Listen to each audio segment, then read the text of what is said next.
It's the Oilers and it's the Kings, and it's Game 3 from sunny Los Angeles, California, Dennis. Our coverage here on the fourth period. Brought to you as always by BitBuy. Use referral code TFP to receive up to $50 in free crypto while terms and conditions apply. DB, it was a funny, you saw some tweets during morning skate, maybe a little gamesmanship. The lights were out at Crypto.com Arena. The Oilers didn't get their nets in time before morning skate, but it's the playoffs, isn't it? It's definitely a playoff. Maybe the Oilers should have bust down to El Segundo where the Kings practice, because I was there. The lights were on.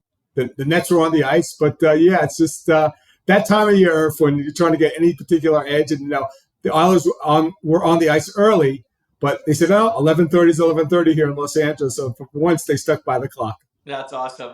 Okay, so let's focus on the game now. And from an LA Kings perspective, you get the job done by getting a game in Edmonton. The series is tied 1-1 back at home. How does their game plan change at home?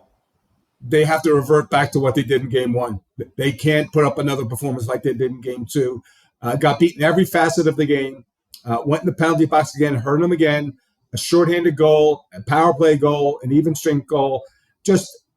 And with respect to the Kings playing Game 2, Tom McClellan, he pointed out that the worst part of the game was probably their passing. They couldn't put two passes together. So what they need to do is be the better 5-on-5 team. And statistically, that's how the Kings have won games this season. Not on the special teams, 5-on-5. Again, they have to go back to what the formula was in Game 1 to get Game 3 here tonight in Los Angeles. DB, can we expect any lineup changes for the Kings tonight?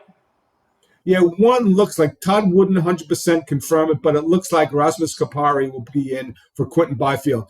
Quinton's had couple of tough games. He's only played 15 minutes combined, but turnovers, penalties, it's the right move in my estimation. Give Kupari a shot. He's the better defensive player. Now, granted, this team could use offense, but I like the move. And again, it's the fourth line center, so it's not a big move, but that's what I suspect. Still no Victor Arvidsson, and Todd was a little bit more clear with respect to his status. It looks like it's a lower body injury.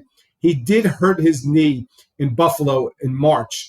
I suspect that's probably the same injury that he's aggravated here. Again, the team hasn't confirmed that, but I suspect that's why Victor Arvidsson has missed the first 3 games of the series. When you look at it, DB, a lot of home ice and when you're on the road goes into matchups. So how much will, Todd McClellan like that he has the final change and can get his top guys down the middle against the Edmonton top guys?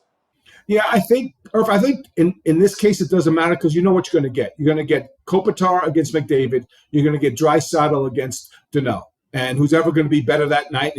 Certainly the Edmonton Senators were better in Game 2. So I think that's less of an issue right now with respect to matchup, because that's what the expectations coming in, and it manifested itself in the first 2 games of the series. If you're the Edmonton Oilers and you're the head coach, you just go in and show them tape of Game 2 and says, please repeat this? Yeah, and look, Herb, they were more physical in Game 2. Now, part of that was the Kings couldn't complete 2 passes in a row, so it gave the opportunity for them to be hit. But yeah, they were just a much more physical team, and they are the bigger team.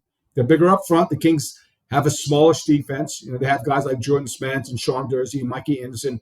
Quality kids are playing, but they're not very big of stature. So to me, I expect more hitting from the Cassians and the Draisaitl's and the Puljujarvis in Edmonton, because it worked in Game 2.